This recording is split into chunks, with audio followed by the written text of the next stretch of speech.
Assalamualaikum warahmatullahi wabarakatuh. Bismillahirrahmanirrahim. Alhamdulillahilladzi hadana li hadza wa ma kunna linahtadiya laula an hadana Allah. Wassalatu wassalamu ala sayyidina Muhammad ibn Abdullah wa ala alihi wa sahbihi wa man jahada fi sabilihi wa wala. Amma ba'du, yang sama-sama kita hormati akhina al-fadil Al-Ustadz Fitrah, dan juga pada kesempatan kali ini orang tua kita dan juga guru kita Ustadz Fauzan dan juga Kiai Haji Ghazali Musannif sedang tidak ada di tempatnya, tapi insya Allah juga mengikuti kajian kita ini, dan semoga Allah Subhanahu wa Ta'ala memberikan kesehatan dan kekuatan, keselamatan dalam perjalanannya. Hadirin dan hadirat sekalian yang dimuliakan Allah Subhanahu wa Ta'ala, kajian kita kali ini melanjutkan kajian minggu lalu tentang fiqhul muamalah fi dhaw'il Qur'anil Karim, fikih muamalah di dalam cahaya Al-Qur'an, atau biasa dibilang di dalam perspektif Al-Qur'an, arti di dalam cahaya Al-Qur'an. Karena Al-Qur'an ini adalah nur. Al-Quran adalah cahaya, ya. Salah satu sifat dari Al-Quran adalah cahaya. Ya, kalau di kegelapan kita kadang-kadang samar, kita nggak tahu. Kadang-kadang orang berbicara simpang siur. Oh, ini jalan yang benar, itu jalan yang salah, ya. Kita di dalam kegelapan bisa aja nyasar, bisa aja kejeblos, ya, bisa aja salah jalan. Tapi kalau kita berada dalam cahaya yang terang di siang hari, kelihatan mana jalan yang bagus, mana jalan yang rusak, mana lubang, mana ada duri di sana, mana jurang, kelihatan semuanya, ya. Nah, ini sekarang ini banyak Al-Quran ditinggalkan. Al-Quran dibaca, ya, tapi supaya dapat pahala. Padahal Al-Quran bukan hanya untuk pahala. Ini adalah pegangan hidup kita supaya kita selamat di dunia. Dan Al-Quran ini bukan saja untuk umat pada zaman Nabi. Ya, kemudian masalah semuanya sudah dibahas di sana, tidak. Yang dibahas oleh Nabi adalah pokok-pokoknya, terutama masalah ubudiyah dicontohkan oleh Nabi. Tapi dalam muamalah berkembang. Nah, Al-Quran ini akan menjawab semuanya karena Al-Quran adalah ilmu Allah. Ya, Al-Quran ilmu Allah. Allah itu tahu apa yang terjadi pada zaman Nabi, pada zaman sahabat, tabi'in, zaman sekarang maupun zaman nanti. Bahkan Allah tahu, ya, pada zaman kita belum diciptakan. Ya, bagaimana dalam Al-Quran diceritakan sebelum manusia pertama diciptakan oleh Allah, diceritakan bagaimana dialog Allah Subhanahu, diceritakan bagaimana dialog Allah Subhanahu wa Ta'ala dengan para malaikat, kan? Itu digambarkan semuanya. Begitu juga apa yang akan terjadi di masa datang, ya, semuanya tercakup dalam Al-Quran. Akan tetapi tentunya kita harus pelajari, kita harus renungkan maknanya. Nanti kita akan mendapatkan, ya, penerangan dari Al-Quran Al-Karim yang begitu jelas, ya. Nah, sebelum kita masuk penjelasan kelanjutannya, marilah kita baca dulu Ummul Kitab Suratul Fatihah. Kemudian nanti kita lanjutkan baca ayat terpanjang di dalam Al-Quran, yaitu surah Al-Baqarah 282 mengenai transaksi berjangka atau hutang, dain, ya. Makanya lambang apa? Lambang bank muamalah itu lambangnya apa? Tulisan dain, ya, hutang. Jadi masalah hutang piutang itu Allah tahu, manusia pasti ada kadang-kadang membutuhkan sesuatu, ya, dia harus minjam, ya, harus hutang, ya, harus kredit misalnya. Allah tahu, makanya ada ayatnya di dalam Al-Quran. Jadi nggak ada yang nggak ada di dalam Al-Quran. Ma farratna fil kitabi min syai'. Tidak ada sesuatu pun yang kami luputkan dalam Al-Quran. Ya, masalah hutang piutang, ya, hutang bukan nggak boleh, ya, boleh, tapi ya kita berhutang sesuai dengan kebutuhan, jangan hutang tapi ketika bayar nggak bisa, seperti itu bahaya, ya. Tapi hendaklah diperhatikan masalahnya, ya, dan paling bagus, ya paling tenang nggak pakai utang, nggak punya utang, ya. Tapi berhutang ini ya kadang-kadang manusia itu perlu seperti itu, ya. Oleh karena itu Allah tahu kebutuhan kita, Allah tahu kebutuhan manusia. Oleh karena itu ada ayatnya dalam Al-Quran surah Al-Baqarah 282. Kita baca dulu Ummul Kitab. Semoga dengan bacaan Ummul Kitab surat Al-Fatihah Allah Subhanahu wa taala membuka hati-hati kita di dalam memahami firman-firman-Nya, membersihkan hati-hati kita dari segala al-fawahish al-batinah, memaafkan segala kesalahan dan dosa kita, juga kesalahan dan dosa kedua orang tua kita, para guru kita, orang-orang yang telah berjasa kepada kita, juga saudara-saudara kita, kaum mukminin wal mukminat. Dan juga semoga Allah memberikan perlindungan kepada para guru kita, ya, menyembuhkan yang sakit, terutama sekali Habibana Rizik Syihab yang sedang sakit, ya. Mudah-mudahan Allah Subhanahu wa taala berikan kesembuhan, keafiatan kepadanya. Ala hadhihi niyyah wa kulli niyatin salihah wa ila hadratin Nabi Muhammadin sallallahu alaihi wa alihi wasallam. Al-Fatihah. A'udzu billahi minasy syaithanir rajim. Bismillahir rahmanir rahim. Alhamdulillahi rabbil alamin. Arrahmanir rahim. Maliki yaumiddin.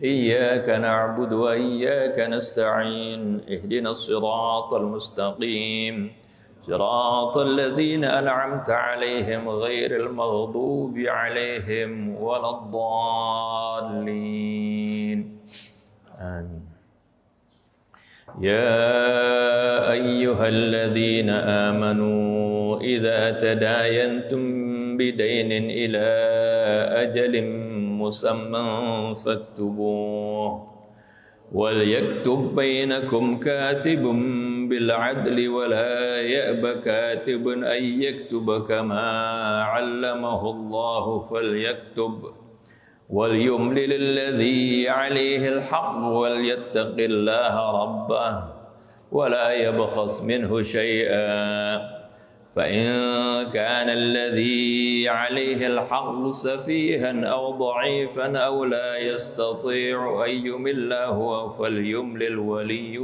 بالعدل واستشهدوا شهيدين من رجالكم فإن لم يكونا رجلين فرجل وامرأتان ممن ترضون من الشهداء أن تضل إحداهما فتذكر إحداهما الأخرى ولا يأبى الشهداء إذا ما دعوا ولا تسأموا أن تكتبوه صغيرا أو كبيرا إلى أجله ذلكم أقسط عند الله وأقوم للشهادة وأدنى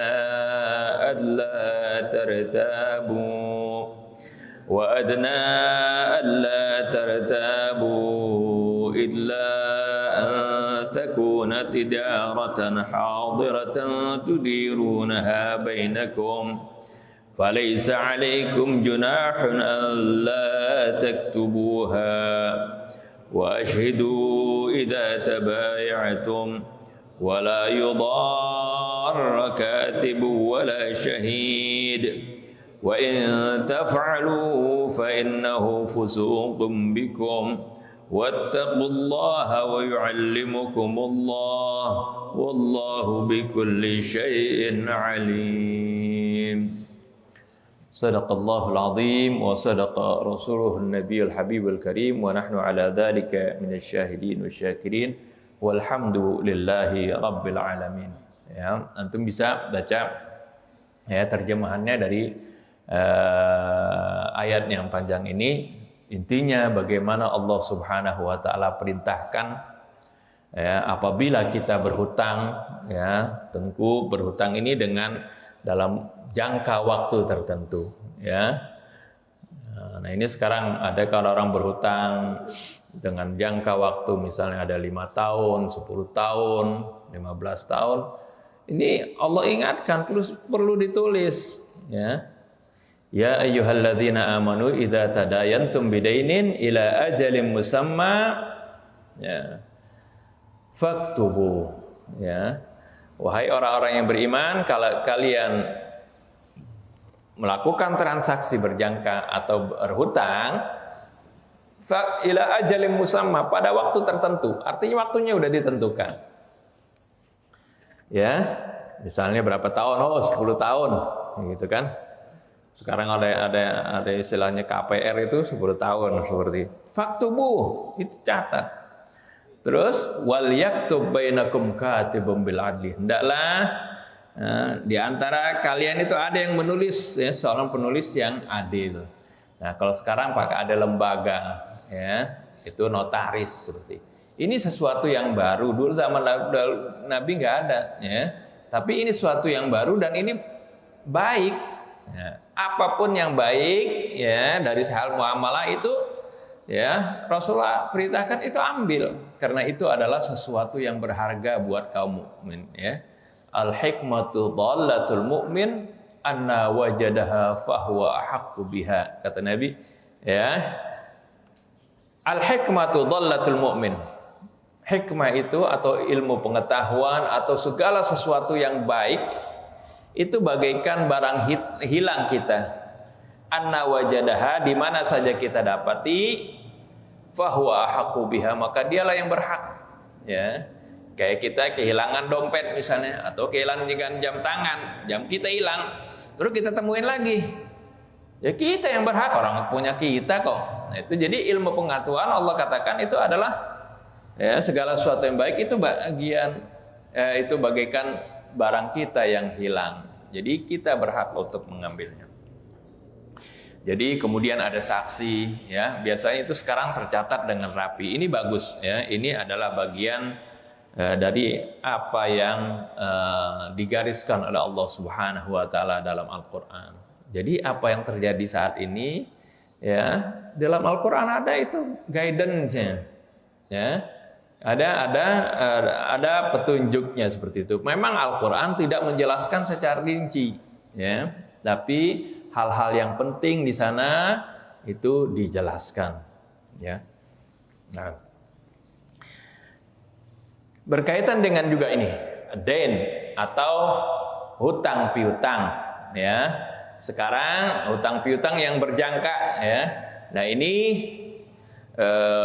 ada lembaga-lembaga keuangan, apakah itu perbankan atau juga ada koperasi, ya, ada apa saja. Ini adalah di negara Arab disebutnya itu artinya lembaga at-tamwil namanya, lembaga pendanaan, ya, pendanaan seperti itu, macam-macam.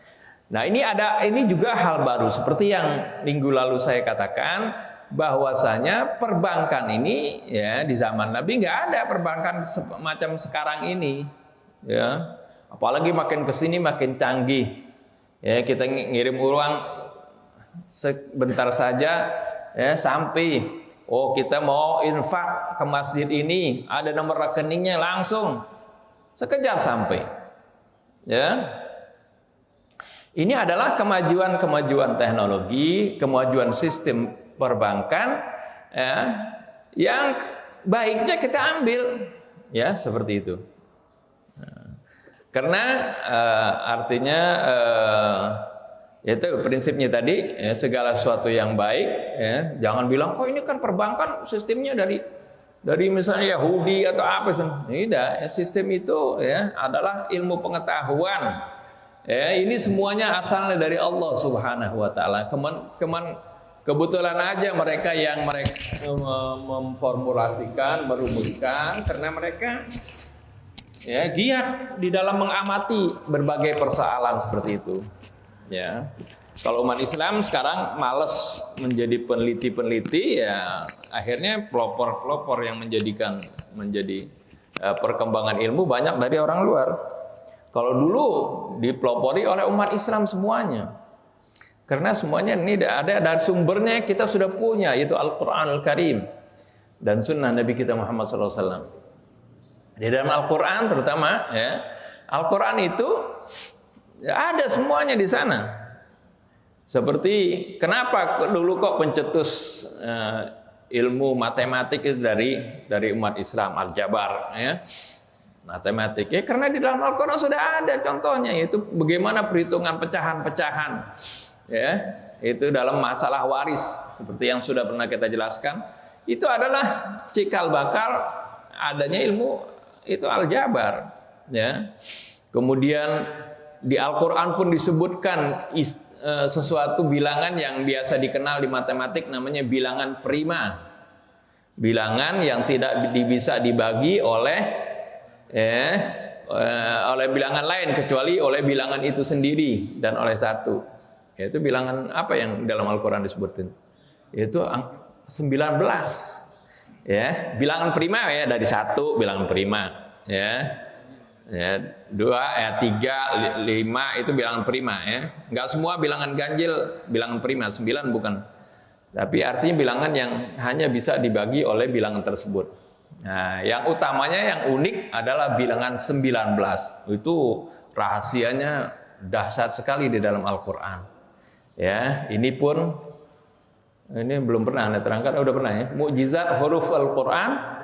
Ya, sudah pernah kita terangkan di sini mukjizat huruf Al-Qur'an. Ya, di antaranya juga kan Bismillahirrahmanirrahim, hurufnya berapa? 19, ya. Dan keunikan lain banyak sekali. Artinya cikal bakalnya ada di dalam Al-Qur'an. Ya, ilmu-ilmu lain, biologi, ya, ilmu kesehatan, termasuk ilmu akuntansi, perbankan ada di sini dalam Al-Qur'an. Ya, cuman Al-Qur'an bukan, ya, enggak jelaskan secara rinci. Kalau dijelaskan secara rinci, kitabnya bisa tebal banget, ya. Al-Qur'an hanya menjelaskan pokok-pokoknya. Nah, berhubungan dengan pembahasan kita, ya.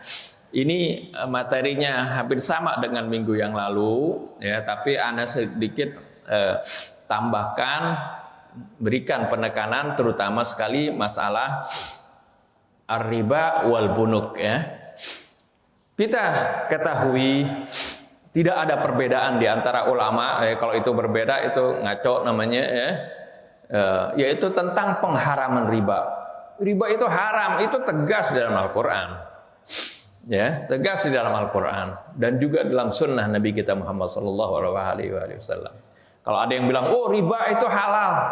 Nah, itu bahaya, ini menentang Al-Qur'an, bisa kafir seorang yang menentang sesuatu hukum yang sudah jelas di dalam Al-Qur'an. Tapi masalahnya definisi riba itu yang seperti apa? Ya. Harus, ini jarang orang yang menjelaskan hal ini. Oh, pokoknya bunga itu haram.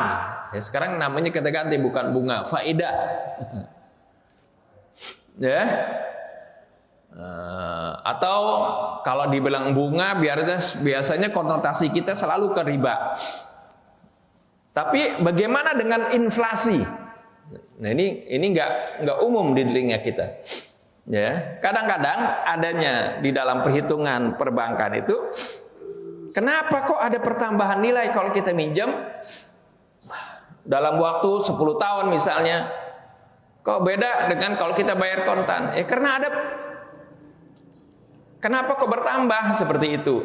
Karena ada penurunan nilai tukar yang namanya inflasi, ya, penurunan nilai uang itu.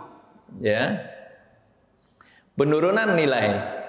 Nah, rata-rata dalam 10 tahun, 11 tahun ini, setiap tahun penurunan nilai rupiah itu, atau inflasi disebut, ya, nilai uang itu sekitar 4%, 3,5-4% lah gitu. Jadi uang kita itu begitu, ya. Inflasi itu kalau dulu, ya seperti yang kita bilang, ya ini jadi kita perhatikan, kalau dulu kita beli sesuatu dengan uang 100.000, wah kita belanja banyak sekali. Tapi kalau sekarang 100.000 sudah makin menyusut nilainya. Itu kita nggak tahu, itu namanya inflasi. Ada penurunan nilai, ya. Penurunan nilai. Nah, ini harus kita mengerti, ya, harus kita pahami. Ya. Oleh karena itu, kenapa Rasulullah Shallallahu Alaihi Wasallam ketika mencontohkan riba itu dengan emas dan perak, ya, kalau ada pertambahan dari emas dan perak, nah ini riba kata Nabi. Kenapa? Karena emas dan perak itu nilainya konstan, nilainya stabil. Ya, ini pernah, ya, kita sebutkan waktu itu kan bagaimana nilai 1 dinar itu dulu zaman Nabi, orang beli kambing 1 dinar dapat kambing.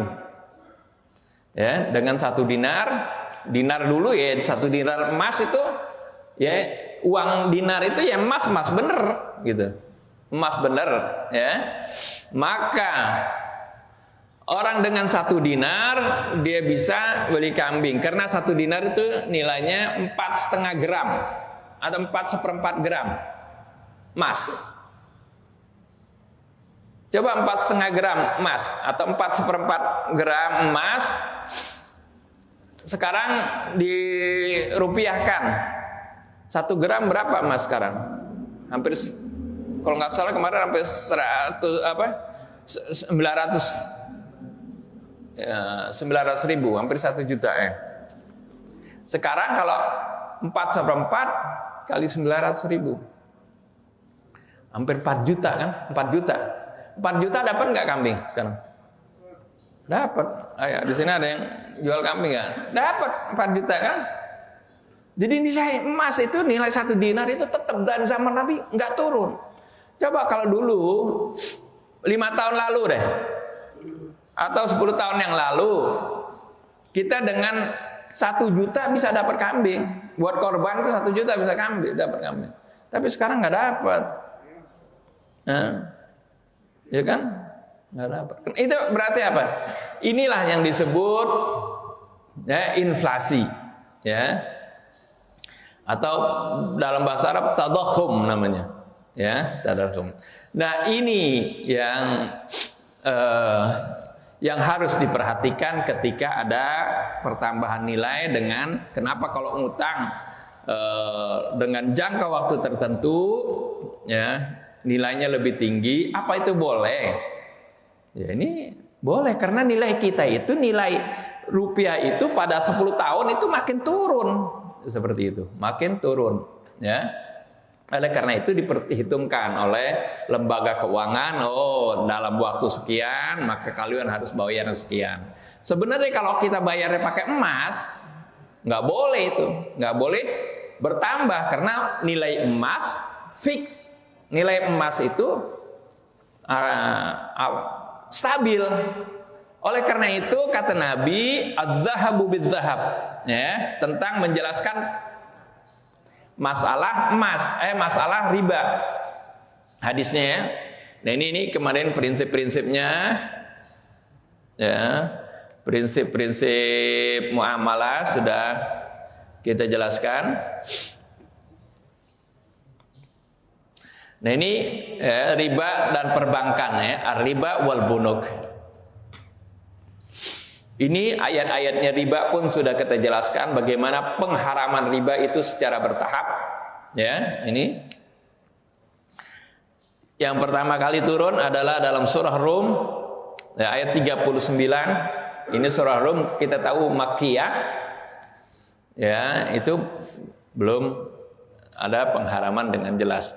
Ya, tapi ini sudah mulai dijelaskan bahwasanya kalau riba itu tidak akan berkembang, akan tetapi kalau zakat itulah yang berkembang. Kemudian surah An-Nisa ayat 161. Ini kita ketahui An-Nisa udah madaniyah ya. Surah madaniyah. Nah, di situ di Madinah kan Rasulullah di Madinah ada orang Yahudi. Nah, orang Yahudi selalu melakukan riba. Allah jelaskan di sini. Kenapa itu riba haram buat orang Yahudi? Jadi riba ini di semua agama dulunya itu diharamkan. Jadi bukan dalam Islam aja. Kenapa riba haram? Di sini udah disebutkan ilatnya. Karena zalim sini. Ada kezaliman di sana. Seperti yang kita sudah sebutkan kemarin, bagaimana seorang berhutang, kemudian hutangnya ketika nggak bisa bayar ditambah lagi, udah jatuh tempo nambah lagi, ya sampai dia tercekik oleh hutang itu. Itulah riba. Itu riba, itu kezaliman itu. Ya, apalagi dulu kalau ngutangnya itu kan dengan nilai emas. Emas kan makin walaupun ada jangka waktu tertentu nilainya tetap, tapi tetap ditambahkan. Bukan seperti yang sekarang kita rupiah, ya setahun rupiah ada inflasi 4% misalnya. Itu malah kurang nilainya. Ya, kalau ditambahin 4% berarti kan stabil sama dengan emas gitu. Kalau dulu enggak, emas nilainya alat tukarnya dulu adalah dinar dengan emas. Dan emas itu stabil, ya. Nah, udah stabil nilainya ditambahin lagi. Ya. Nah, itu riba. Bertambah setiap jangka waktu tertentu tambah lagi berlipat. Inilah yang disebut adha'afa mudha'afa. Jadi ciri riba itu yang pertama, ya, ciri utamanya adalah karena ada kezaliman di sana. Ada kezaliman di sana. Salah satu indikator kezalimannya adalah ya, karena itu bertambah berlipat-lipat ganda. Ya, itu seperti itu. Nah, ini ayat ini yang ketiganya yang turun adalah ya, surah Al-Imran. La ta'kulur riba adha'afan mudha'afa. Ya. Janganlah kalian makan riba ya, yang berlipat ganda.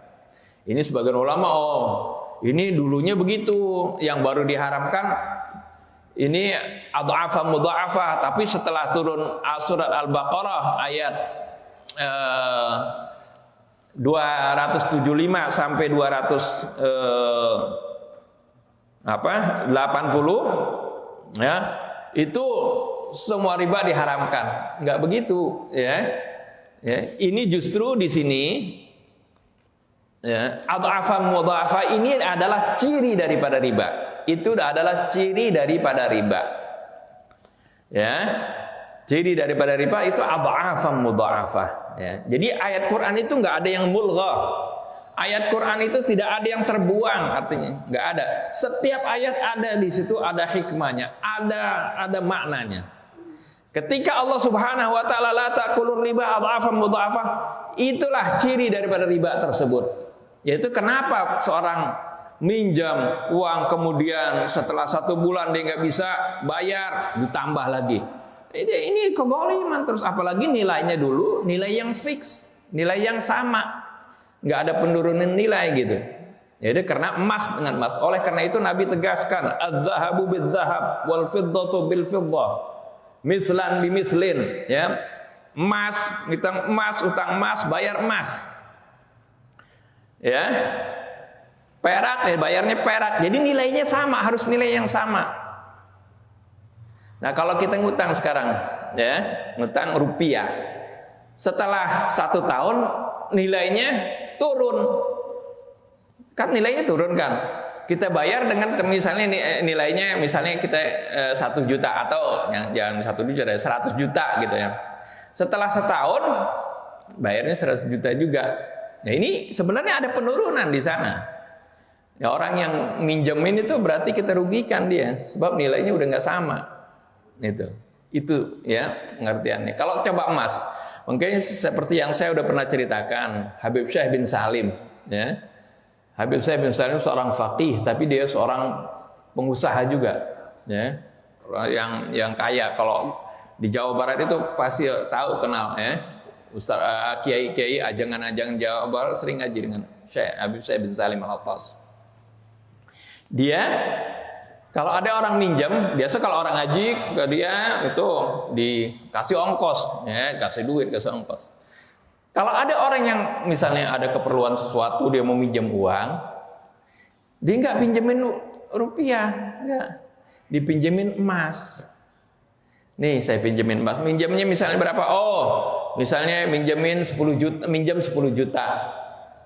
Oh 10 juta, sekarang misalnya emas 10 gram misalnya kan. Udah dikasih 10 gram. Ini saya pinjemin emas kepada kamu 10 gram. Ya, silahkan kamu jual. Kamu dapat nanti 10 juta. Karena ditahu kan nilai emas itu sekitar pada waktu itu berapa ya. Nah, tuh orang dapatnya emas, ya, minjem emas karena dia perlu duit 10 juta, maka dia jual ini emas, dapat uang 10 juta. Nanti kalau kamu kembalikan lagi, kapanpun kamu kembalikan lagi, kembalikan dalam bentuk emas lagi. Nah, benar nggak ini? Kata Nabi kan az-zahabu bil-zahab, mislan bimislin. Ini hadisnya ada ntarnya.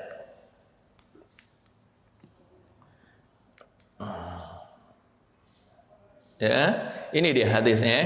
Ini riwayat Ahmad dan juga riwayat Imam Muslim, ya, dari sahabat Ubadah ibn Samit.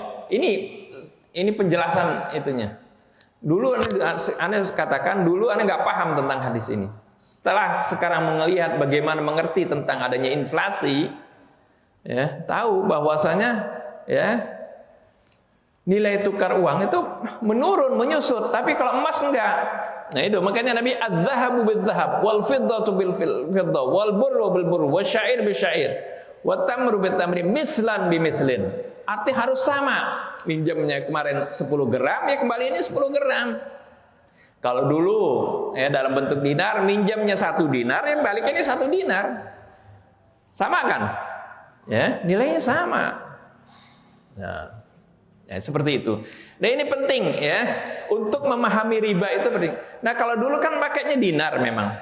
Nah orang yang minjamnya 10 dinar misalnya, setelah sebulan dia nggak bisa bayar, ditambahin lagi menjadi misalnya 11 dinar. Bulan besoknya tambahin lagi, itu makin bertambah, tidak ada pengurangan. Nah ini yang disebut adha'afan mudha'afah. Adha'afan mudha'afah arti nilainya dari nilai yang fix, yang real, bertambah. Ya, bukan nilai rupiah yang nurun kemudian dibalanskan supaya nilainya stabil. Bukan seperti itu. Kalau itu masih stabil namanya, sama. Ya, seperti itu. Nanti bisa kita lihat ya. Jadi dari sini ya, dari hadis ini yang riwayat Imam Muslim, ya, sebab tidak banyak ya penjelasan tentang kecuali hadis seperti ini. Tentang riba itu yang seperti apa. Sampai Sayyidina Umar sendiri bingung.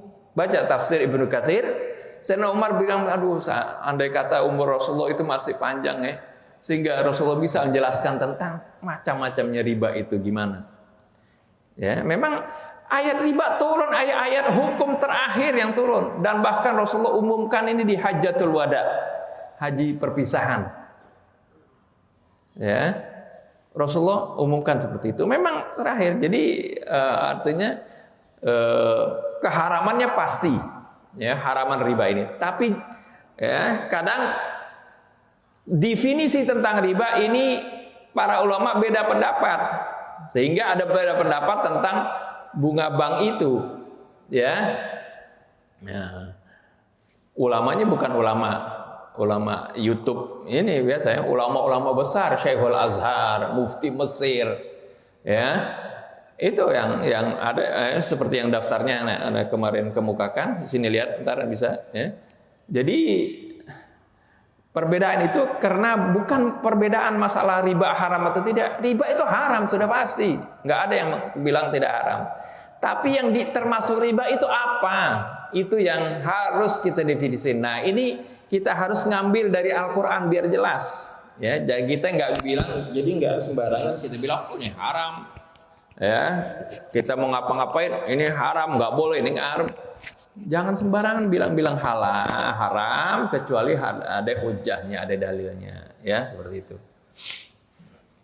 Nah, ini prinsip ya untuk memahami hadis di atas ya, dan juga memahami apa itu yang diharamkan oleh Allah Subhanahu wa taala.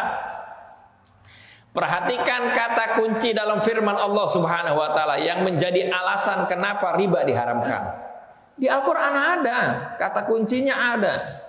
Yaitu kata kuncinya adalah adzul, kezaliman.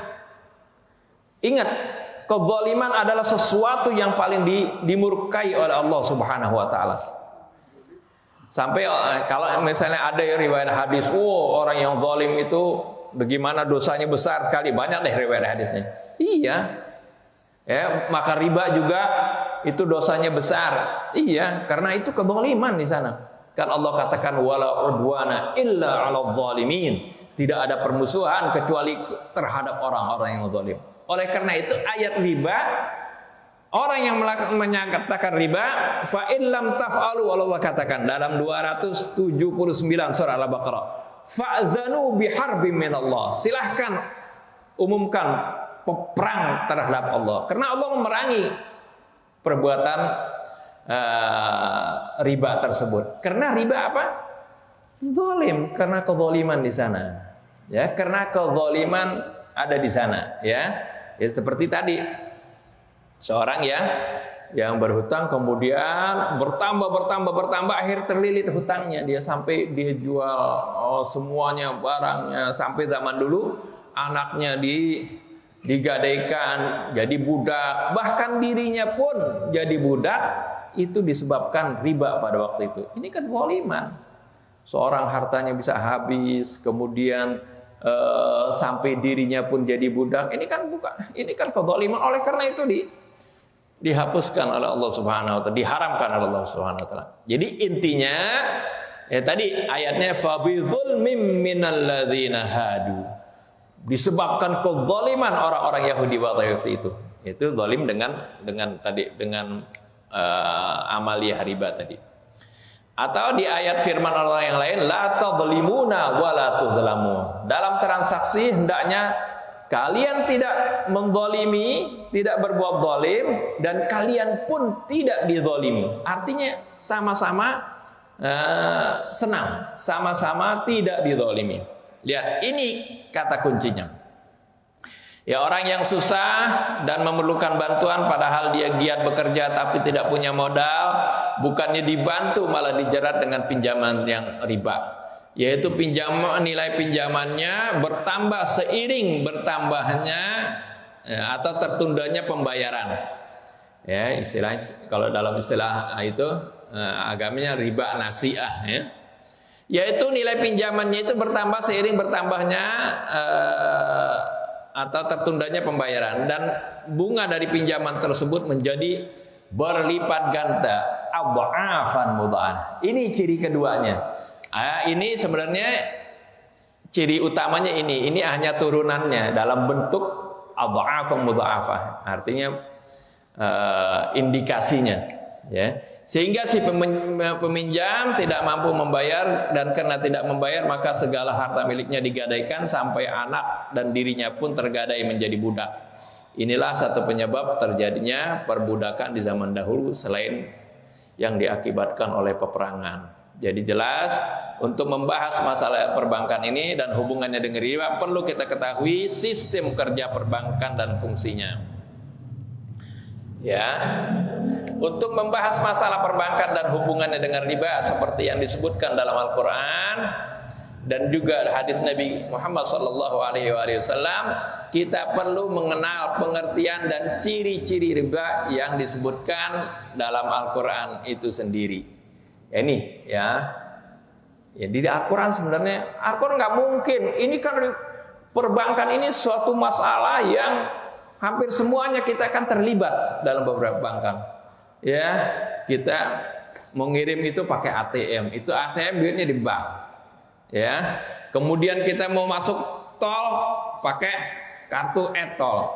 Itu semuanya berhubungan dengan perbankan. Masa masalah yang akan melibatkan banyak manusia, miliaran manusia, nggak dibahas oleh Al-Qur'an? Ada di dalam Al-Qur'an.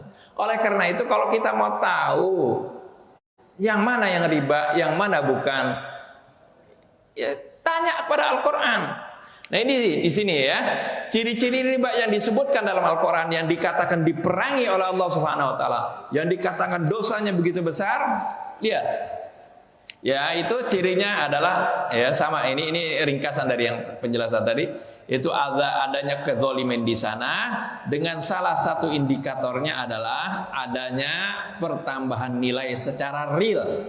Nilai secara real tadi ya, bukan semu seperti ya tadi balancing antara inflasi dengan pertambahan nilai, bukan ya, oleh si pelaku pada transaksi tersebut yang berlipat ganda. Ya tadi udah paham. Jadi kalau dulu dengan emas artinya nilainya fix tapi dilipat gandakan. Ya. Berbeda dengan nilai uang sekarang, ya. Adanya perbankan. Dulu kan pakai emas ya. Kalau dulu emas 1 dinar tadi 4,5 gram. Kalau emas ini dipotong belah, ya, belah, ya jadi setengah dinar kan? Ini setengahnya tetap berlaku nggak? Ya, 1,25 gram atau terpotongnya yang 2 gram, yang 2,4, tetap bernilai. Berbeda dengan uang 100.000 sekarang kita bawa sobek. Yang sobekannya laku nggak? Oh nih 50.000 nih misalnya kita belanja ini kan separuh nih, nggak bisa kan? Nah, itu beda ya. Nah tapi ini keistimewaan uang dengan dinar waktu itu ya. Tapi juga ada kelemahannya ya tentunya. Karena kan kalau makin banyak, kalau 1 dinarnya gampang megangnya. Tapi kalau 100 dinar berat itu, bawa-bawanya repot. Nah akhirnya bagaimana? Nah inilah mulai sistem perbankan ada. Perbankan itu sama dengan ada Syekh namanya Mufti Mesir Syekh Muhammad Ali Jum'ah. Dia ketika mau memutuskan bagaimana perbankan itu, bunga perbankan halal atau haram, dia kuliah dulu ke Perancis, kuliah perbankan. Awal kuliah dibilang apa? Dosennya bilang bank itu sama dengan uang, ibarat mata uang itu, ya. Nah, kemudian dia pelajari, dari situlah dia terangkan, ya.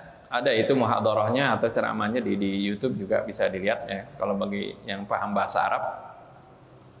Jadi awal mulai perbankan gitu kan, orang kan repot bawa emas, ya. Buat belanja misalnya repot. Akhirnya ada lembaga namanya perbankan itu. Jadi misalnya orang punya sekilo emas, ya, sekilo emas atau 1.000 dinar ya. Nah, ditaruh dititip di bank. Nah, di bank mengeluarkan surat ya secara kertas yang menunjukkan yang nilainya sama dengan itu emas yang disimpan, yang disimpan, yang dititipkan di bank. Sehingga dengan uang itu, oh dia mau belanja, nih saya belanja beri ini barang-barang ini, nih uangnya ini saya bayar dengan ini kertas ini menunjukkan kan dia punya uang, punya emas di bank itu. Nah seorang itu terima, oh dia percaya karena lembaga ini dipercaya ya, tentunya udah dipercaya oleh masyarakat. terima kertas itu. Nah si pembelinya juga nggak mau langsung uangin, nggak mau, kalau uangnya saya ambil, emasnya juga saya bawa-bawa, repot lagi. Akhirnya enggak, ketika dia datang ke bank tadi, ya saya mau ngambil nggak semuanya. Misalnya 50 gram emas saja. Nah, jadi dikurangi, seperti diberikan kertas yang lain yang nilainya tadi 1000 dikurangi 50 seperti itu, dan dia dikasih yang 50-nya juga. Seperti ini awal perbankan. Kemudian setelah itu dicetaklah dalam bentuk ada uang giral, ada uang kartal. Uang kartal itu seperti uang kita ya, 50.000, ya 100.000, atau uang logam ya, 1.000 rupiah itu uang kartal. Kalau uang giral itu cek seperti itu. Ya, ini adalah nilai-nilai uang ini dulunya itu sesuai dengan emas yang tersimpan di bank tersebut. Jadi negara mencetak uang sesuai dengan cadangan emas yang ada di sana. Nah ini jadi stabil kan, seperti itu harusnya. Tapi sejak tahun 70 ketika Amerika Serikat itu dia kewalahan untuk bayar utang ke Prancis, maka kemudian dicetak dolar sebanyak-banyaknya. Nggak usah katanya, kata Presiden Nixon kalau nggak salah waktu itu. Mulai saat itu akhirnya mencetak dolar udah nggak berdasarkan nilai emas tadi. Nah sehingga kita lihat kan bagaimana nilai itu artinya terjadi inflasi, gampang sekali terjadi inflasi, tidak seperti nilai emas ya dalam mata uang tersebut. Nah ini kita harus ngerti ya. Jadi perbankan itu seperti itu asalnya ya. Sebenarnya sistem ini mau memudahkan masyarakat untuk bertransaksi, sehingga orang beli apa-apa sekarang kan gampang kita pakai rupiah seperti itu. Tapi masalahnya nilai uang kartal kita ini berubah-ubah ya, atau mengalami penyusutan atau inflasi. Nah, perlu diketahui bahwa perbankan ya, ini mulai pada tahun 1690 ya, 300-an tahun yang lalu. Awalnya nilai cadangan emas menjadi patokan dicetaknya uang sebagai alat pembayaran. Rasulullah SAW di hadis yang diriwayatkan oleh Imam Muslim dari sahabat Ubadah bin Samit mengungkapkan dengan acuan emas atau perak. Itu walaupun di sana disebutkan juga al-bur, at-tamar, tapi yang utamanya adalah ya emas dan perak sebagai contoh utama, karena memang dua benda ini merupakan benda yang memiliki nilai relatif stabil sepanjang masa. Di masa Rasul ini seperti yang saya sudah ungkapkan ya, 1 ekor kambing dapat beli dengan 1 dirham emas. 1 dinar 4,25 gram. Kita lihat bahwa nilai emas relatif stagnan, stabil ya. Nilai mata uang saat ini mengalami inflasi. Dalam 10 tahun terakhir rata-rata 3,4%. Jadi kalau orang sekarang, kalau bunga KPR ya, KPR sekarang ada yang 4,75 atau 5 misalnya. Sebenarnya kalau dengan inflasi nilai rupiah itu dalam setahun turunnya 4%, kemudian dia bunga KPR pinjaman cuma 5%, itu bedanya sedikit ya. Pertambahan nilai itu istilahnya itu untungnya bank lah. Dia kan minjemin sesuatu, dia ya dapat untung di sana seperti itu ya, dapat untung. Seperti itu. Ya, oleh karena itu para ulama itu bukan ulama sembarangan ya. Nanti ada daftar ulamanya, ulama Al-Azhar, Mufti Al-Azhar sampai Syekhul Azhar sekarang menganggap bunga bank itu sama mudharabah ya, sama mudharabah sebenarnya. Ya.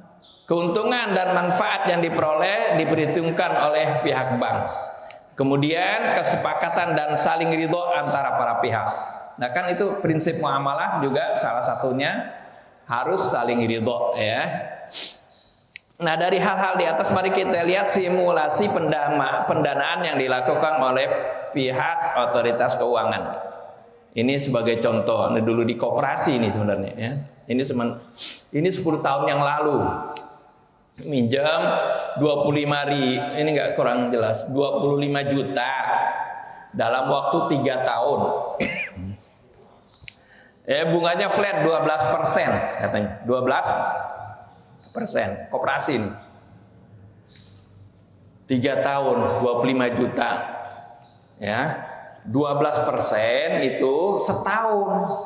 Ya. 12% setahun, 12 kali 25 juta itu 3 juta. Ya. 1 tahun 3 juta. Tapi kalau 3 tahun jadi 9 juta. Yang asalnya minjamnya 25 juta, ya, ada pertambahan nilai jadi tambah 9 juta. Kalau di total itu 9 tambah 25 yaitu 34 juta. Nah, 34 juta ini dibagi 3 tahun. 3 tahun kan 36 bulan, dibagi 36. Dapatlah ya angsurannya setiap bulan kita bayar 944.000 sekian ya. Ini setiap bulan ini. Di mana kalau di 944 ini dia pecah begitu sebenarnya, angsuran pokoknya sekian, ini bunganya sekian. Ya.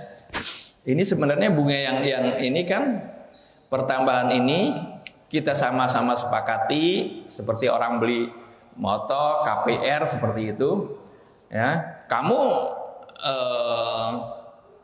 beli dengan harga ya pokoknya harganya yang sudah jadi segini ya 34 juta dibagi misalnya mau dibayarnya dalam 3 tahun ya bayarnya harus segini 944.000 per bulan. Nah ini skemanya begitu ya. Skemanya begini. Nah kalau boleh nggak seperti ini? Nah, kalau dilihat tadi ya, cuman ini dulu nggak tahu ya, kok 12% emang kebanyakan gitu ya. Kalau dilihat dari nilai rupiah, mungkin juga waktu 10 tahun nggak perhatikan. Mungkin dulu kalau nggak salah inflasinya 10% gitu. Ini jadi 12% kemungkinan. Tapi kalau sekarang lihat ya, cek di KPR ada yang nawarin cuman 4,75, ada yang 5, ada yang 7, ada yang 6,7 gitu. Nggak jauh dari inflasi seperti itu. Nah itu, jadi kalau dilihat dari artinya penyusutan uang kemudian ditambah seperti itu, ini kalau kita sepakat antaradin, kan prinsip ulama antaradin. Itu kedua belah pihak saling ridho. Itu nggak masalah. Ya. Kan kita sepakat harga kita karena butuh, oke, kita dalam walaupun nanti ada penambahan nilainya lebih 9 juta, tapi kita kan bayarnya angsur seperti itu. Dan ini fix terus gitu. Nggak masalah karena tadi penurunan nilai di counter dengan penambahan nilai tadi kan. Di samping ada keuntungan di si yang beri pinjam seperti itu. Nah, tapi secara intinya kalau kita sepakat ini dan ketika kita terlambat bayar nggak didenda. Nah, ketika bayar ini kemudian dikasih bunga lagi, nah itu baru itu terdapat kezaliman karena keluar dari sepakatan ini. Ya kan gitu kan biasanya ditambahkan gitu. Nah kalau kemudian bertambah lagi, nah itu namanya adha'afa mudha'afa. Tapi kalau inti sepakat ini dengan seperti ini antaradin, ya itu gak masalah. Ya, karena satu prinsipnya antaradin dan tidak ada kezaliman. Ya. Kalau terlalu besar sih itu zalim ya. Kalau artinya kalau perbedaan antara ini contohnya memang terlalu masih ekstrim ya. Karena ini 10 tahun, 11 tahun yang lalu ya.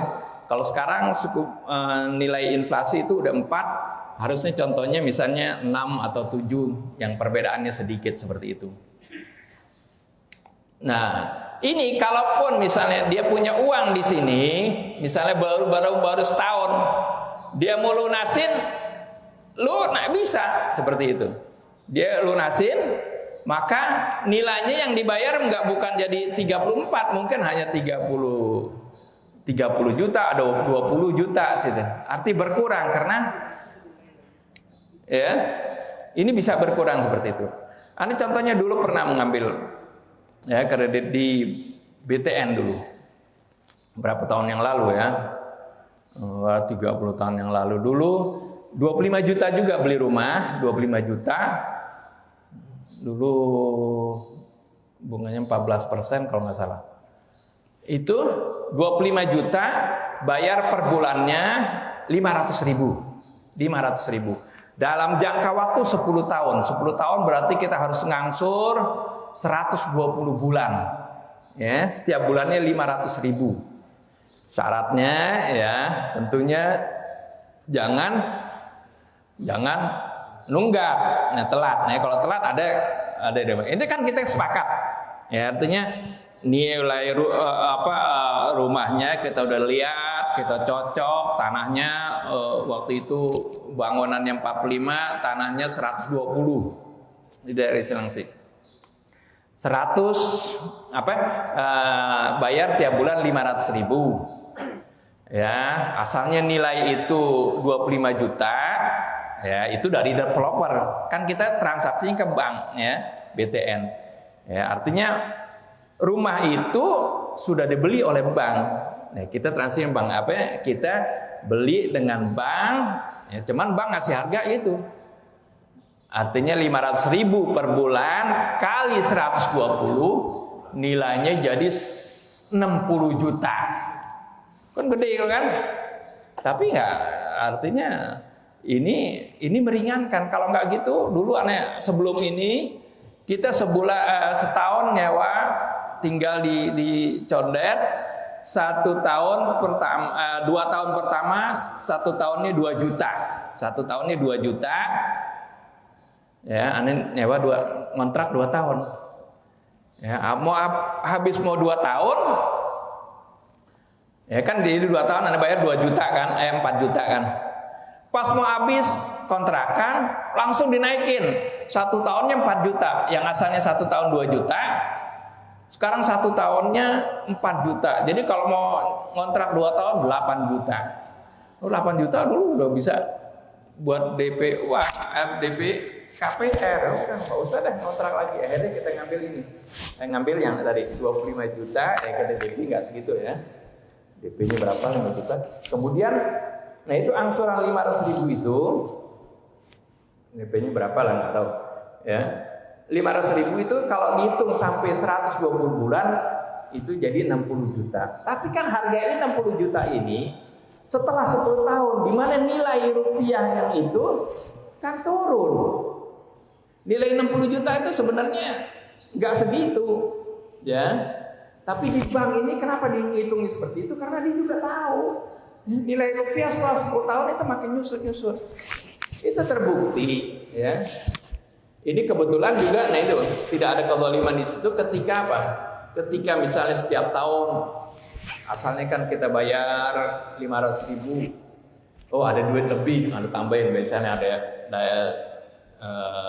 bayar 1 juta, ada bayar 2 juta. Ternyata itu mengurangi hitungannya kan, perhitungannya kan dia selalu ngacunya nih, bunganya ini ke nilai pokoknya nih, yang udah berkurang dihitung lagi berkurang. Jadi mengurangi terus. Sampai 5 tahun udah selesai, nggak sampai 10 tahun. Yang terbayar pun nggak sampai 60 juta itu. Tapi ya, nilai terbukti nilainya benda kita itu tidak turun. Itu setelah 10 tahun.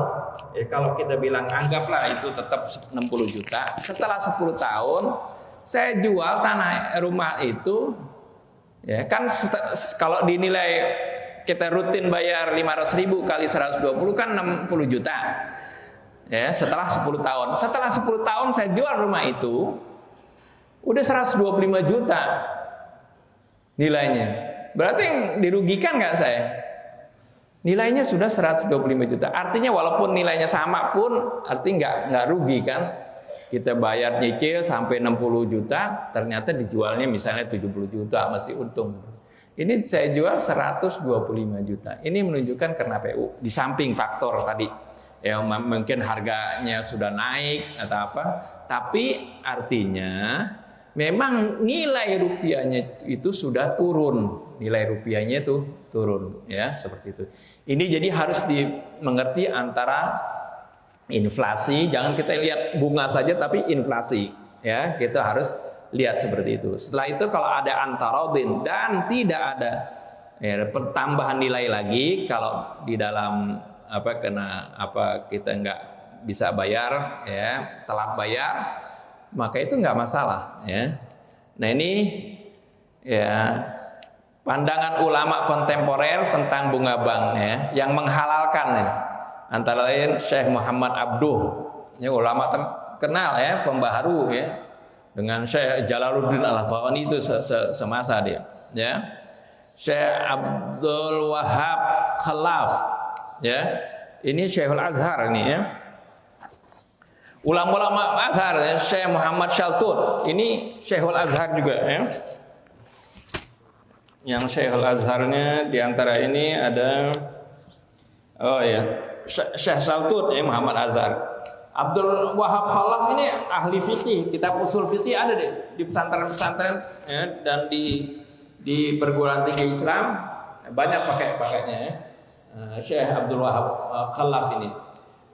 Syekh Mahmud Shaltut Syekhul Azhar, ya. Syekh Tantawi juga Syekhul Azhar. Syekh Ali Jum'ah Mufti Mesir, ya. Ini Syekh Ahmad Thayyib yang sekarang nih, Syekhul Azhar sekarang. Itu menganggap, ya, bunga bank itu bukan riba. Yang riba tadi itu, ya, yang pertambahan itu, dan ada kezaliman di sana, itu yang riba. Ini banyak sekali. Tapi ada juga yang mengharamkan, yang menganggap bunga bank itu, ya, dua-duanya saya kemukakan di sini, ya. Tapi hendaknya kita melihat dengan acuan Al-Quran tadi. Ada Syekh Abu Zuhrah, ya. Ada Syekh Jadul Haq. Nah, Syekh Jadul Haq ini juga Syekhul Azhar juga, ya. Syekh Ibn Baz, ya, Mufti Saudi, ya. Makanya banyak ulama-ulama kalau lulusan Saudi, wah cerita riba semuanya haram deh, ya. Ya, memang ribanya haram, tapi perbankan semuanya pinjaman itu haram, ya. Dan juga Syekh Yusuf Al-Qardawi juga yang mengharamkan, ya, seperti itu. Jadi masalah ribanya nggak ada yang khilaf. Riba itu haram, nggak ada khilaf, itu haram. Tapi, ya, masalah bunga itu, ya, bunga itu haram atau tidak, ya. Kalau seperti tadi, ya, seorang meminjam, ya, seperti KPR tadi, disepakati harganya, kemudian dia tidak mengalami denda di sana, ya nggak masalah, antarodin, dan tidak ada kezaliman seperti itu. Oleh karena itu perbankan juga ketika memberikan KPR ini, dia lihat nih gajinya berapa, misalnya 10 juta, dia nggak akan berikan lebih dari 30%. Paling KPR-nya boleh 3 juta, seperti itu, ya, yang dia boleh minjem. Itu juga kalau dilihat dulu, apakah dia punya pinjaman lain. Kalau dia punya pinjaman lain nggak dikasih. Supaya itu sebenarnya menghindari supaya jangan tadi ketika telat bayar ada denda tadi. Itu nanti juga akan merugikan si konsumen. Nah, ini secara umum, ya. Silakan kalau ada yang mau bertanya, ya, dalam masalah ini. Fadhal. Waalaikumsalam warahmatullahi wabarakatuh. Terkait dengan penjelasan tadi kan, selama itu kedua belah pihak menyetujui kan tidak ada masalah. Dengan rincian bunga itu. Nah, masalahnya kan sering terjadi ketika pembayaran bermasalah. Nah, contoh cicilan motor bermasalah, masih ditarik. Ada tuh klausul belakangannya. Iya. Di bab aturan itu ada tambahan penjelasan. Iya. Pasti ada risiko-risiko. Kedua, negara juga melakukan pinjaman, dan itu ada bunganya, dan itu ada saksinya. Nah, masalahnya sekarang yang menikmati pinjaman riba itu kedua belah pihak, yang meminjam dan yang dipinjam. Nah, umat jamaah sekarang, yang contoh negara kita nih, pinjaman 100.000, bunganya sekian persen. Nah, kalau ditanya sepakat, tapi sepakat di pemerintah, di DPR belum tentu ada sepakat. Nah, sekarang habis itu konsekuensinya adalah bunganya itu dibebankan ke generasi berikutnya. Contoh-contoh yang sudah banyak aset-aset negara yang dijual, dan itu semua orang protes. Nah, ini kan perilaku pemerintah, tapi perilaku pemerintah ini yang menikmati pemerintah yang yang melakukan pemerintahan, dan jamaah yang menikmati, tapi ada juga yang tidak. Nah, ini hukumnya gimana nih, konsekuensinya yang dua hal tadi? Ya. Bismillahirrahmanirrahim. Allahumma sholli wa sallim ala sayyidina Muhammadin wa ala sayyidina Muhammad. Ya, kita selalu berpatokannya kepada Al-Qur'an, ya. Jadinya ya, ini masalah utang, ini adalah suatu utang piutang, itu suatu hal yang niscaya, ya. Artinya orang kadang-kadang nggak bisa lepas, ya. Kadang-kadang utang pinjam seperti itu. Oleh karena itu ada ayatnya dalam Al-Qur'an. Walaupun utang ini sebaiknya jangan, karena itu bikin nggak tidur enak, ya. Nggak nyenyak, sebaiknya jangan seperti itu. Dan Rasulullah juga, ya, berutang suka, ya, arti menggadaikan di baju besinya seperti itu. Seperti ada kisah dengan orang Yahudi. Tapi artinya dibayar setelah itu. Nah, ini juga tadi kenapa di sana ya suka ada pinjaman, ada konsekuensi kan seperti itu. Nah, ini konsekuensi sebenarnya harusnya kalau di dalam Al-Qur'an itu ketika orang nggak bisa bayar karena memang benar-benar dia lagi susah, Allah bilang fa in kana dzu usratin fanadhiratun ila maisarah. Kalau dia itu orangnya lagi susah, sulit bayar, jangan dia lagi susah kita timpain lagi kesusahan buat dia. Wah, ditarik motornya, kemudian dia jadi nggak bisa berusaha.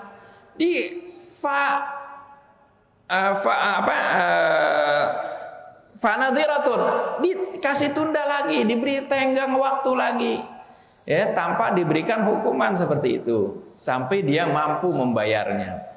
Kalau tadi udah dia nggak kuat bayar motornya, kemudian ditarik, padahal dari motor itulah dia buat ngojek, dia buat membayar cicilan itu. Nah, inilah yang Anda bilang. Inilah ya sistem perbankan sebenarnya ada baiknya. Makanya Anda menampilkan ini bukan berarti kita cocok dengan pendapat ini. Tetap kita harus kembalinya kepada Al-Qur'an. Pendapat siapapun bisa benar bisa salah. Ya, karena Anda juga kan nggak rincikan bagaimana penjelasan mereka ini rinciannya. Tapi kita bisa mengacu kepada Al-Qur'an tadi. Ya, bagaimana seharusnya seperti itu. Ketika dia nggak kuat bayar, bukan ditimpa lagi. Ya, ini sama bank syariah juga begitu. Itu lihat coba. Pendanaan syariah. Anda pernah ada ustadz nanya, ya, ketika Anda pernah ceritakan di sini, dia mau mengumrohkan ibunya. Katanya ada dari bank syariah nih menawarkan pendanaan itu untuk umroh. Umroh kan 15 juta, tapi nanti dia bisa setelah diumrohkan dia bisa cicil. Kalau dihitung-hitung bisa sampai 35 juta cicilannya sampai selesai, misalnya 5 tahun. Itu kan sama tuh, perhitungannya sama kayak bank konvensional kan. Ini bank syariah. Terus tanya, silakan saja. Anda bilang kalau inti sepakat dengan itu, cicilan misalnya 500.000 dibayar sampai misalnya 5 tahun dengan jumlah tentu sudah lebih besar kan. Anda bilang kalau inti sepakat itu antara din bisa. Tapi kalau inti nanti telat bayar, didenda nggak? Didenda. Nah, dia bilang ini sama, ini riba, inilah bunga. Dia bilang inilah riba. Enggak kan namanya lain ini untuk ya sama aja. Inti mau pakai nama apa, inti bungkus pakai nama apa juga sama aja. Allah bilang fa in kana dzu usratin fanadhiratun ila maisarah. Kalau dia itu sulit membayar, kasih tunda, nggak usah bukan itu. Wa antasaddaqu, bahkan kalau kalian bersedekah itu lebih baik. Fa huwa khairul lakum. Itu prinsipnya. Ya, dalam itu. Jadi harusnya ya sekarang bank syariah sekarang itu masih seperti itu, ya. Harusnya ya kalau mau syariah jangan hanya namanya dong. Oh kan kalau bank syariah nih akadnya syariah. Jangan hanya akad, harus isinya juga. Harusnya seperti itu, ya. Tapi banyak pendapat bilang oleh la yudrakulluh. Ya, memang bank syariah sekarang belum itu, ya. Kaidah usul fikih, kalau kita belum bisa mencapai semuanya, jangan ditinggalkan semuanya. Ya. Sebenarnya solusinya pada zaman Nabi bukan dengan demikian. Solusinya itu dengan zakat sebenarnya. Dengan zakat itu kan ada wal gharimin. Dari zakat itu, kalau zakat ini benar-benar dikelola dengan baik, bagaimana orang-orang ini benar-benar membayar zakatnya dengan benar, itu perbankan nantinya umat Islam punya perbankan yang bersih, yang kalau orang minjam benar-benar diberikan pinjaman, dikasih pelatihan, dan pinjamannya itu walaupun ada kalau misalnya rupiah pasti ada pertambahan dong, ya istilahnya faedah gitu ya. Tapi tidak disusahkan seperti ditarik motornya seperti itu. Nah, ini harusnya seperti itu ya. Tapi inilah yang terjadi pada masa ini. Dan kalau yang kedua, pertanyaan kedua, ya pemerintah ya itu sama ya, perbankan ini di sana kalau ada tadi seperti yang memanfaatkannya, kalau dia pinjam misalnya untuk memakmurkan negara, di mana Indonesia ini kalau dieksplor kekayaannya jauh bisa bayar lebih hebat lagi dari apa yang dipinjamkan itu. Kalau ini benar-benar digunakan, ya itu bisa, ya. Tapi kan dikhianatin. Nah ini juga bentuk kezaliman. Ya, jadi intinya kalimat Al-Quran simple, ya, la tadzlimuna wa la tudzlamun. Kalian tidak boleh menzalimi orang yang ngasih pinjam, dan juga yang ngasih pinjam jangan menzalimi orang yang minjam, seperti itu. Inilah prinsip antaradin. Lalu gimana misalnya kalau orang yang minjemin kita kasih kelebihan, misalnya kita kasih bayaran, dia minjemin kita 100 juta, kemudian kita dengan pinjaman ini kita bisa artinya bisnis dengan mempunyai keuntungan. Setelah itu kita bayar uangnya 100 juta. Terus kita tambahin nih, saya aneh terima kasih aneh tambahin 20 juta. Riba bukan? Bukan. Ya. Jangan pertambahan nilai itu jangan langsung bilang riba. Enggak. Rasulullah bilang khairun nas atau khiyarun nas ahsanuhum qadaan. Sebaik-baik manusia yaitu ketika bayar utang, dia bayar dengan cara yang baik.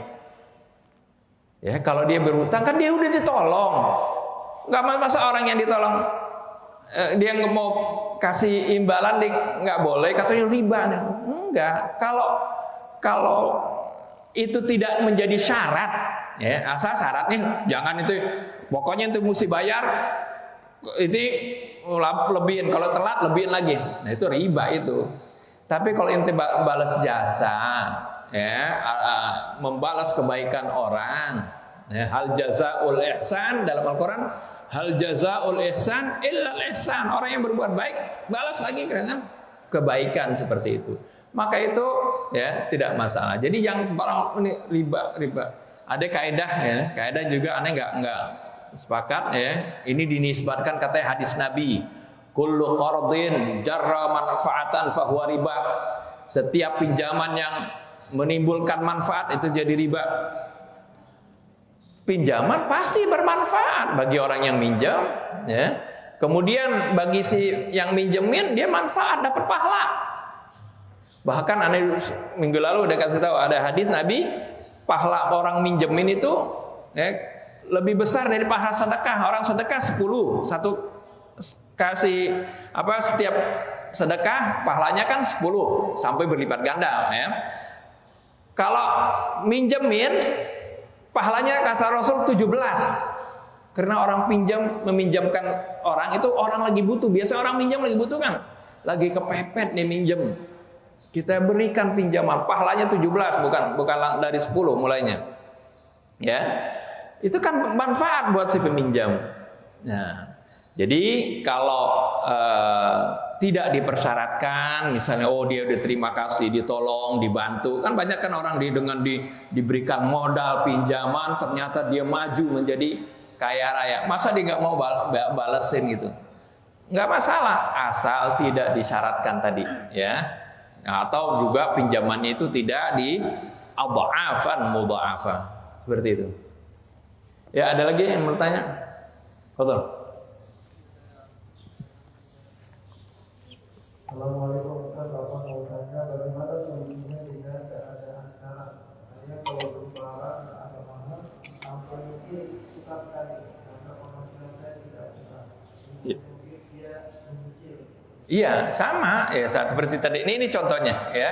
Seperti kita nyicil rumah, kita ini kan ada yang ini kalau kubu yang sebelah kanan pokoknya haram. Pokoknya nyicil bank KPR haram. Kesian apa orang sampai sekarang dia susah nggak punya rumah, padahal dia punya penghasilan tetap tapi nggak bisa karena mau bayar rumah sekarang mahal. Kalau nggak nyicil nggak bisa punya. Emang agama Islam suruhnya ente susah aja, hidup susah. Karena dia bilang ya dalam surah Thaha apa? Thaha ma anzalna 'alaikal Qur'ana litashqa. Ya, Thaha, tidaklah kami turunkan Al-Quran kepada kamu supaya kamu binasa. Al-Quran ini diturunkan bukan supaya kita susah, ya enggak. Bahkan Rasulullah SAW dalam beribadah itu menjalankan perintah itu seneng. Sampai Rasulullah bilang ketika nyuruh Bilal salat apa? Bilal qomat, arihna ya Bilal, buat kami senang ya. Jadi melaksanakan ibadah itu membuat senang. Begitu juga bermuamalah dalam Islam itu ya, membuat seorang itu artinya senang dalam menjalankannya karena ya, dituntun, dipandu dengan Al-Qur'anul Karim. Harta itu apakah harta sesuatu yang jelek? Enggak. Harta itu baik kalau di tangan orang-orang yang baik. Dalam Al-Qur'an disebutkan apa? Dalam surah Baqarah tentang wasiat. Ya, kutiba alaikum idza hadara ahadakumul mautu intaraka khairanil wasiyatu intaraka khair, diwajibkan kepada kalian kalau kalian misalnya sudah mendekati ajal, mendekati kematian, intaraka khairan, jika dia meninggalkan harta di sini dibilang khairan, suatu yang baik, ya, harta ini baik. Nah ini kembali tadi ke pertanyaan tadi. Jadinya kalau tadi dia nggak punya, kalau dia tidak nyicil dia nggak bisa mendapatkan misalnya barang tersebut, barang ini dia butuhkan, ya, keperluan dia misalnya, atau apakah itu rumah misalnya. Dia boleh ya dengan nyicil tadi, walaupun harganya tadi lebih besar harga nyicil tadi. Ya, dengan cicilan yang disepakati. Tapi ingat ya, bagi penanya hendaknya diukur kemampuan kita. Jangan seorang gajinya misalnya 3 juta, dia nyicil rumah yang cicilannya 2 juta. Nggak boleh. Ini juga sebenarnya di bank juga dia teliti ya, nggak boleh. Minimal 30% di bawahnya. Seperti itu. Jadi itu nggak masalah ya, itu boleh, itu prinsip dalam muamalah yang pertama antaradin, kedua tidak ada kedzaliman di sana, Tidak ada kezaliman, yaitu kezaliman bisa terjadi kalau tadi adha'afa mudha'afa, kalau kita minjamnya, cicilannya di luar kapasitas kemampuan kita untuk membayar. Dia punya penghasilan sebulan, dia ya dihitung-hitung dapatlah 3 juta. Nah, mau ngambil cicilan yang misalnya 1,5 juta, jangan. Untuk makan itu gimana? Jadi boleh menyicil, tapi harus di dalam jangkauan kemampuan kita membayar, agar supaya ketika kita tidak mampu bayar tidak ada kena tadi denda atau bunga adha'afa mudha'afa. Ya itu. No. Terus tunggu satu lagi. Masih sama fitrah apa yang lain lagi? Maka lain lagi. Ya sebentar. Waalaikumsalam warahmatullahi wabarakatuh. Contoh yang disampaikan adalah pinjaman dengan bunga yang fix ya. Ada juga bank yang menggunakan bunga yang fluktuatif dari bank residual. Iya. Nah itu punya bagaimana? Sama aja ya, seperti sebab kan dia ngitungnya juga kan dengan inflasi dan sebagainya. Ini sebenarnya yang tadi saya hitung itu ya. Ini 12%, ini dulu koperasi bilang 20%. Ternyata kalau dihitung pakai perhitungan bank ini katanya kan itu 12% setahun. Kalau 3 tahun jadi berapa persen? Kan itu 36. Ya rata beratnya kan 3 tahun jadi 36 kan. Kalau setahun itu dari 25 juta 12% cuma 3 juta. Tapi kalau itu pas 3 tahun makanya keluar 9 juta ini. Ini kalau dihitung pakai perhitungan bank, bukan yang nggak flat. Emang nggak ada bank itu flat sampai 10 tahun flat, nggak ada, nggak berani dia. Dia itu pakai perhitungan rate biasa itu. Ini kalau dihitung dengan perhitungan bank ini 21,2 secara total ini. Kesimpulannya sama kayak tadi. Cuman orang bilang, oh ini flat dong. Supaya orang gambarannya itu artinya gampang hitung-hitungnya. Oh, flat dan cicilannya tetap sini, cicilannya tetap terus gitu. Ya, sebenarnya perhitungan dia di bank itu bunganya yang awalnya besar sampai sini nanti makin nyusut. Ya gitu nggak tuh? Makin nyusut. Seperti itu. Sama aja ya, sama aja. Yang penting kita sepakati plus gitu, tidak ada. Fadhol.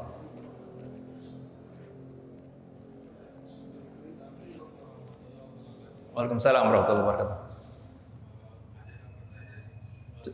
Fadhol.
Ya.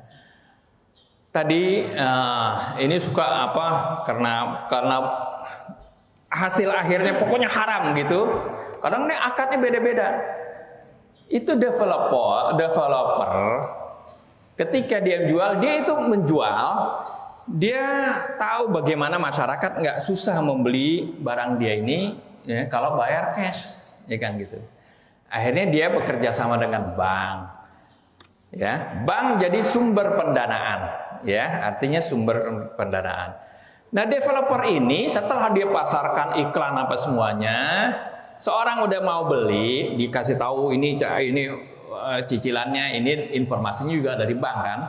Ketika akadnya dengan bank, Dan si developer itu nanti dibayar oleh bank, dia cash. Developer itu dapatnya cash dari bank. Nah, kenapa kita berhubungan bank? Karena kita nyicilnya sama bank. Jadi akadnya ke bank. Cuman karena barangnya asal dari developer, dia pasti tahu dong ada di situ developer. Bank juga nggak mau barangan. Kamu ntar ngasih barang jelek sama si konsumen, ya. Akhirnya yang repot saya kan gitu. Dari seperti itu. Jadi seolah-olah ada 3 pihak, enggak. Jadi yang kita itu bertransaksinya dengan bank. Jadi si developer dapat duit cash langsung dia. Dia dapatnya yang 25 juta contoh tadi ya. 25 juta dia udah dapat langsung.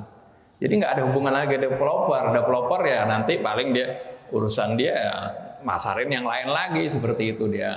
Maintain dia punya lahan, dia bagusin aspal, itu urusan dia. Tapi yang ini selesai. Jadi seperti itu. Kesatu itu. Kedua tadi inflasi. Inilah yang inflasi sebenarnya. Itu tadi yang dicontohkan oleh Rasul itu emas dengan emas itu, yadan biyadin, mislan bimislin. Itu artinya bagaimana harusnya nilainya yang si peminjam itu dengan ketika dia mengembalikan itu nilainya sama seperti itu.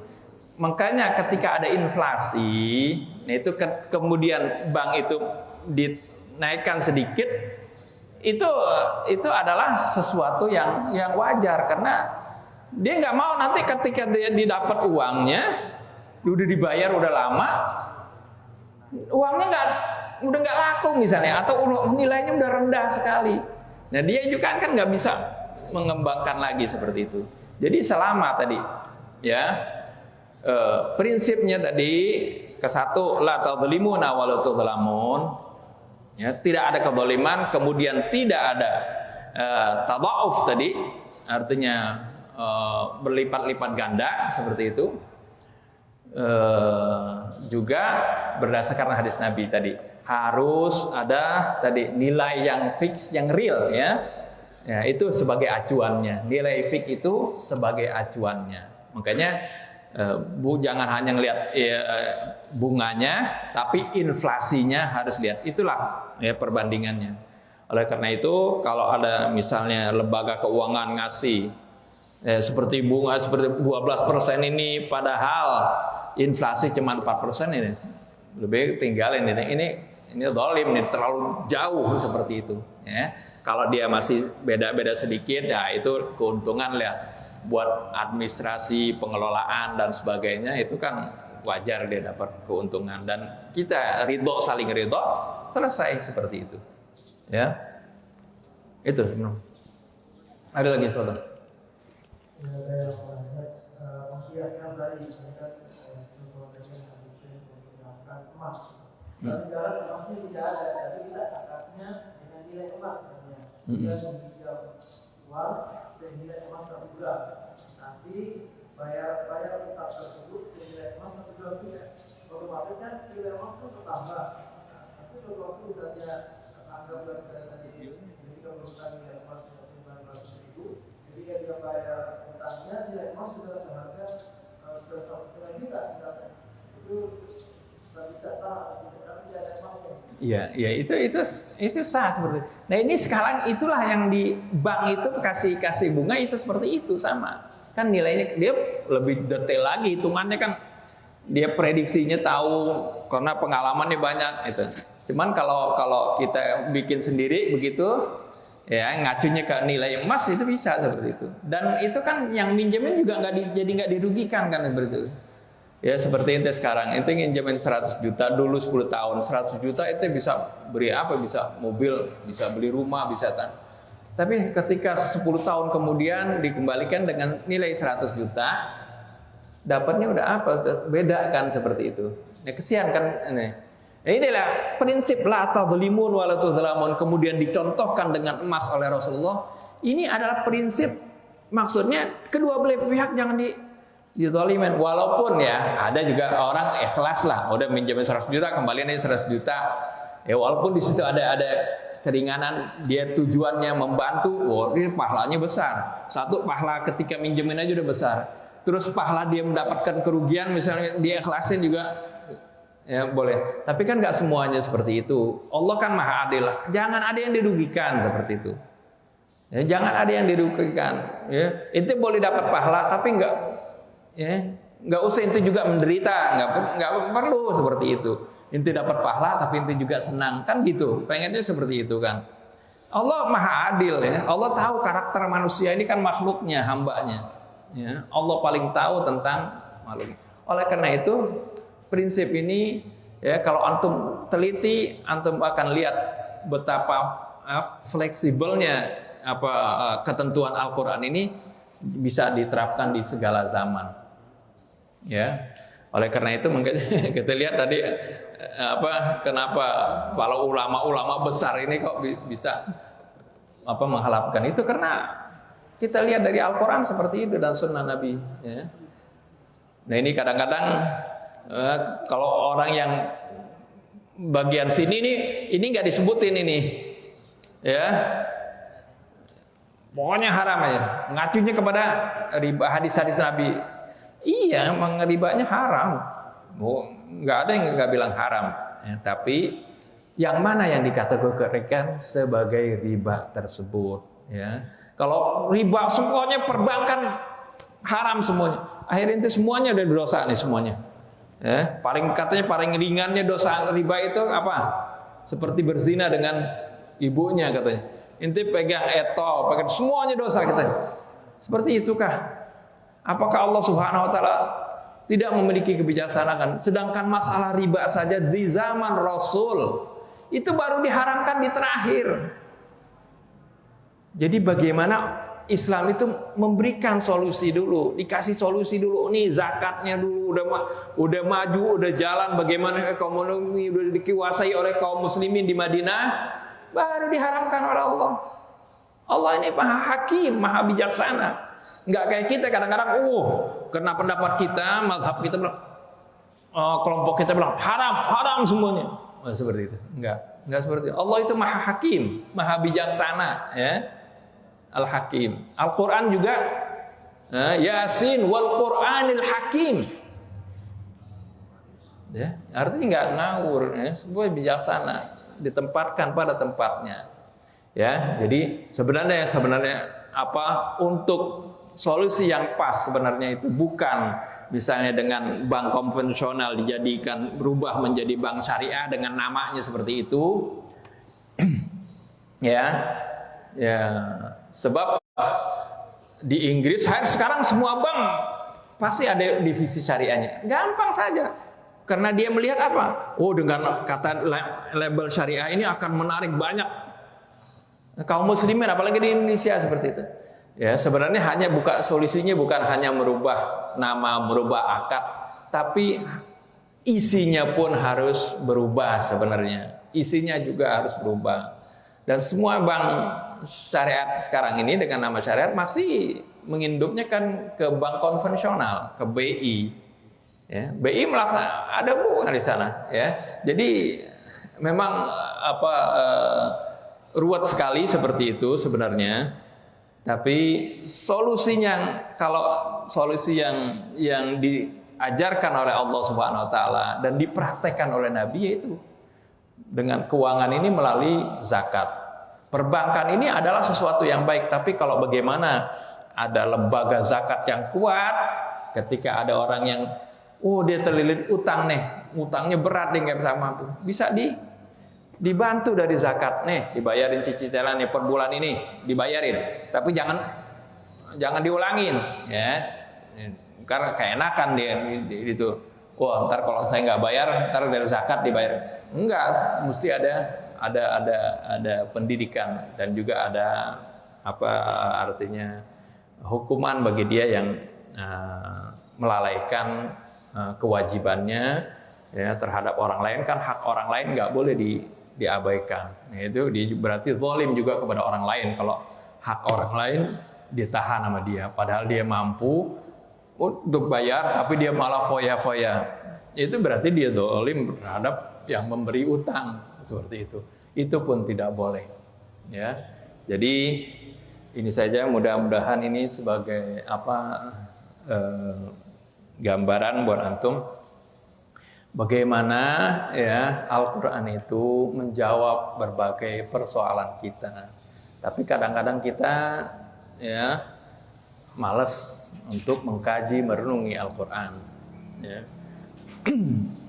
Dan hujjah dari Al-Qur'an ini bisa kita bawa sampai akhirat ya.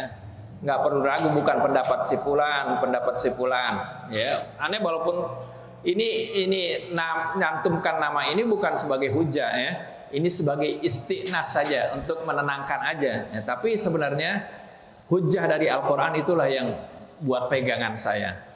Ketika dia di akhirat nanti manusia semuanya kan dihisap oleh Allah. Tapi kalau yang berpegangnya hujjahnya pada Al-Qur'an, Al-Qur'annya yang langsung yang memberikan syafaat.